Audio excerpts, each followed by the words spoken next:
안녕하세요. 오늘은 20세기 최고의 시 중 하나로 꼽히는 T.S. 엘리어트의 황무지를 통해 근대성의 위기에 대해 살펴보겠습니다. 1922년에 발표된 이 작품은 제1차 세계대전 이후 서구 문명의 황폐화된 모습을 그려내며 현대인의 실존적 위기를 예리하게 포착했습니다. 20세기 초반은 인류 역사의 중대한 전환점이었습니다. 제1차 세계대전의 참화를 겪으며 사람들은 인간의 이성과 문명에 대한 믿음을 잃어갔습니다. 수백만 명이 죽은 전쟁터에서 돌아온 병사들은 정신적 외상을 안고 살아야 했고, 유럽의 지식인들은 계몽주의가 약속했던 진보의 신화가 무너지는 것을 목격했습니다. 바로 이 시기에 T.S. 엘리엇은 자신의 시대를 진단하는 강력한 목소리로 등장합니다. 미국 미주리 주 세인트루이스에서 태어나 하버드에서 철학을 공부한 엘리엇은 영국으로 건너가 은행원으로 일하며 문학 활동을 이어갔습니다. 그는 전통과 개인의 재능, 고전주의와 모더니즘 사이에서 새로운 시적 언어를 모색했습니다. 황무지는 그런 엘리어트의 문학적 여정의 정점에 있는 작품입니다. 434행으로 이루어진 이 시는 5부분으로 나뉘어 있으며 수많은 문화적 인용과 다양한 언어, 파편화된 이미지들로 가득합니다. 언뜻 보기에는 혼란스럽고 난해하게 보일 수 있지만 이 시는 당대의 정신적 위기를 가장 적절하게 표현한 걸작으로 평가받고 있습니다. 황무지의 첫 부분인 죽은 자의 매장은 유명한 구절로 시작합니다. 4월은 가장 잔인한 달. 죽은 땅에서 라일락을 키워내고 기억과 욕망을 뒤섞고 봄비로 잠든 뿌리를 깨운다. 전통적으로 봄은 생명과 재생의 계절로 여겨졌습니다. 그러나 엘리엇에게 4월은 잔인한 달입니다. 왜냐하면 죽은 땅에 새 생명이 피어나는 것은 오히려 고통스러운 일이기 때문입니다. 이는 제1차 세계대전 이후 유럽의 상황을 암시합니다. 문명의 폐허 위에서 다시 시작해야 하는 고통, 과거의 기억과 미래에 대한 욕망 사이에서 갈등하는 현대인의 모습을 보여줍니다.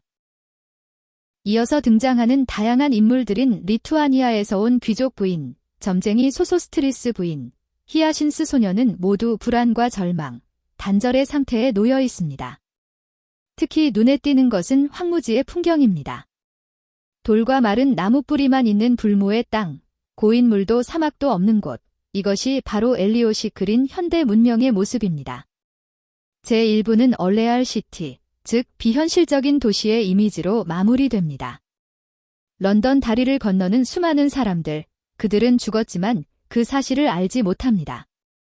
이는 현대 도시인의 소외와 무기력함을 상징합니다. 그들은 살아있지만 진정한 의미에서 살아있지 않은 영적으로 죽은 존재들입니다.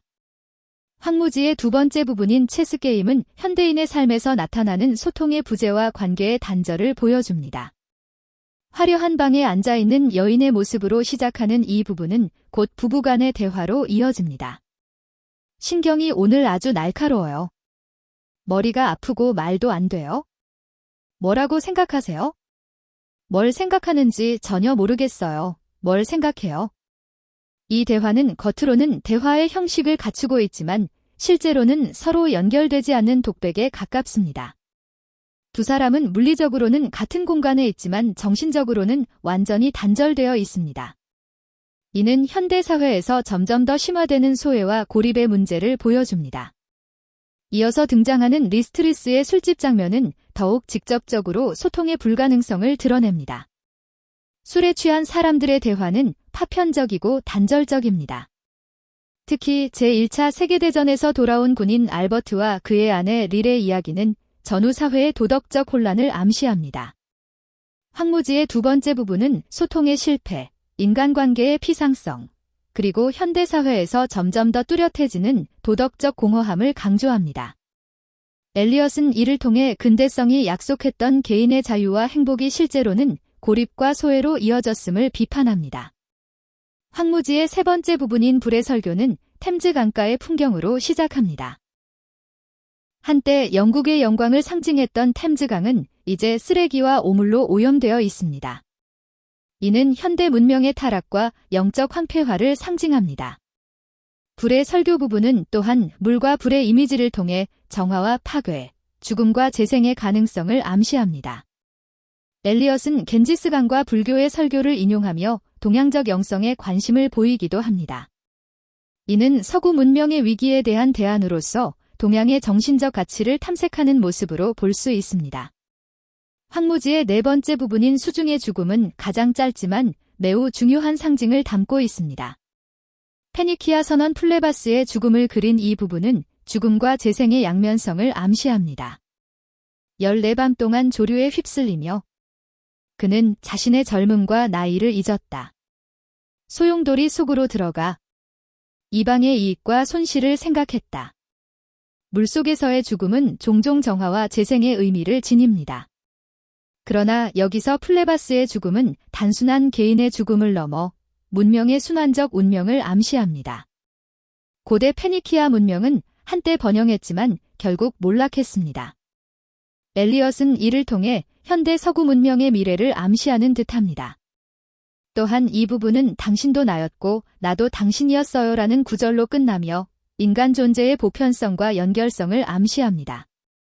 플레바스의 운명은 곧 모든 인간의 운명이며 이는 개인의 죽음을 넘어 공동체적 차원의 비극과 가능성을 암시합니다. 황무지의 마지막 부분인 천둥이 한마른 극도의 건조함과 갈증으로 시작합니다. 돌산 위에서 비를 기다리는 사람들의 모습은 영적 메마름의 절정을 보여줍니다. 여기 돌만 있고 물은 없다. 물만 있고 목마름을 달랠 수 없다.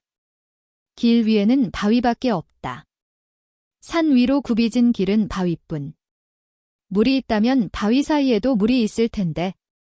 그러나 이 극단적인 메마름 속에서 엘리엇은 구원의 가능성을 암시합니다.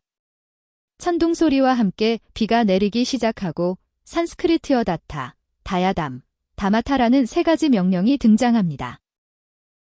이는 각각 주다, 공감하다, 자제하다라는 의미로 엘리엇이 제시하는 현대 문명의 위기를 극복하기 위한 윤리적, 영적 지침으로 볼 수 있습니다. 황무지의 마지막 구절들은 파편화된 인용들의 연속입니다. 런던 다리가 무너진다, 무너진다, 무너진다라는 구절은 현대 문명의 붕괴를 암시하면서도 이 붕괴가 새로운 시작의 가능성을 내포하고 있음을 암시합니다. 마지막 산스크리트어 샨티는 평화라는 의미로 혼돈과 파괴 속에서도 평화를 향한 열망을 보여줍니다. 이는 엘리엇이 제시하는 근대성의 위기를 넘어서는 가능성, 즉 정신적 재생의 가능성을 암시합니다. 지금까지 살펴본 황무지의 5부분은 각각 근대성의 위기를 다른 각도에서 조명하고 있습니다. 이제 이를 종합하여 엘리엇이 진단한 근대성의 위기의 본질을 살펴보겠습니다. 첫째, 엘리엇은 근대성의 가장 큰 위기로 영적 생명력의 상실을 지적합니다. 물질적 풍요와 과학기술의 발전에도 불구하고 현대인은 영적으로 메마르고 공허한 상태에 놓여 있습니다. 황무지라는 제목이 암시하듯 현대 문명은 겉으로는 번영하는 것처럼 보이지만 내면은 불모의 땅과 같은 상태입니다. 둘째, 엘리엇은 소통의 불가능성과 인간관계의 단절을 강조합니다. 근대 사회에서 인간은 점점 더 고립되고 소외되어 갑니다. 대화는 진정한 소통으로 이어지지 않으며 인간관계는 피상적이고 기계적인 것으로 격화됩니다. 이는 근대성이 약속했던 개인의 자유와 행복이 실제로는 고립과 불행으로 이어졌음을 보여줍니다. 셋째, 엘리엇은 신화와 종교의 상실이 현대인의 정신적 위기를 심화시켰다고 봅니다. 황무지에는 수많은 신화적, 종교적 인용이 등장하지만 그것들은 현대인에게 더 이상 의미 있게 다가오지 않습니다. 근대성은 합리주의와 과학의 발전을 통해 신화와 종교를 해체했지만 그 자리를 대체할 만한 새로운 영적 지표를 제시하지 못했습니다. 넷째, 엘리엇은 전통과의 단절이 현대 문명의 위기를 초래했다고 진단합니다. 황무지에는 성배 전설, 그리스 신화, 성경, 불교 경전 등 다양한 문화적 전통이 인용되지만 그것들은 모두 파편화되고 맥락에서 분리되어 있습니다. 엘리엇은 이러한 문화적 전통과의 연결성을 회복하는 것이 근대성의 위기를 극복하는 하나의 방법이라고 제안합니다. 마지막으로 엘리엇은 근대성의 위기 속에서도 구원과 재생의 가능성을 탐색합니다. 황무지의 마지막 부분에서 비가 내리기 시작하고 다타, 다야담, 다마타라는 윤리적 지침이 제시됩니다. 이는 엘리엇이 근대성의 위기를 넘어서는 가능성, 즉 정신적 재생의 가능성을 암시한다고 볼 수 있습니다. 엘리어트의 황무지는 출간된 지 100년이 넘었지만 여전히 우리 시대에 강력한 메시지를 전달합니다.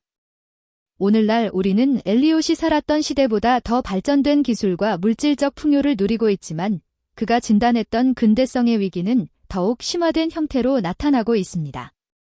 디지털 기술의 발달로 우리는 그 어느 때보다 많은 사람들과 연결되어 있지만 역설적으로 진정한 소통과 깊은 관계는 더욱 어려워졌습니다. 물질적 풍요 속에서도 정신적 공허함과 의미의 위기는 계속되고 있습니다. 전통과의 단절은 더욱 심화되어 많은 사람들이 자신의 뿌리와 정체성을 상실한 채 살아가고 있습니다. 그러나 엘리엇이 황무지의 마지막에서 암시했듯이 이러한 위기 속에서도 구원과 재생의 가능성은 존재합니다. 주다, 공감하다, 자제하다라는 세 가지 명령은 오늘날에도 여전히 유효한 근대성의 위기를 극복하기 위한 윤리적, 영적 지침이 될 수 있습니다. 황무지는 단순히 근대성에 대한 비관적 진단에 그치지 않고 그 위기를 넘어서는 가능성을 탐색하는 시입니다. 엘리엇은 전통과의 창조적 대화, 영적 가치의 회복, 그리고 진정한 소통과 공동체 의식의 재건을 통해 현대 문명의 황무지를 비옥한 땅으로 변화시킬 수 있는 가능성을 제시합니다.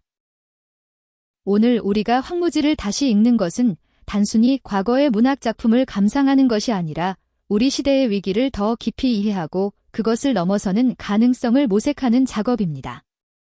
엘리어트의 시가 여전히 강력한 울림을 주는 이유는 바로 여기에 있습니다. 감사합니다.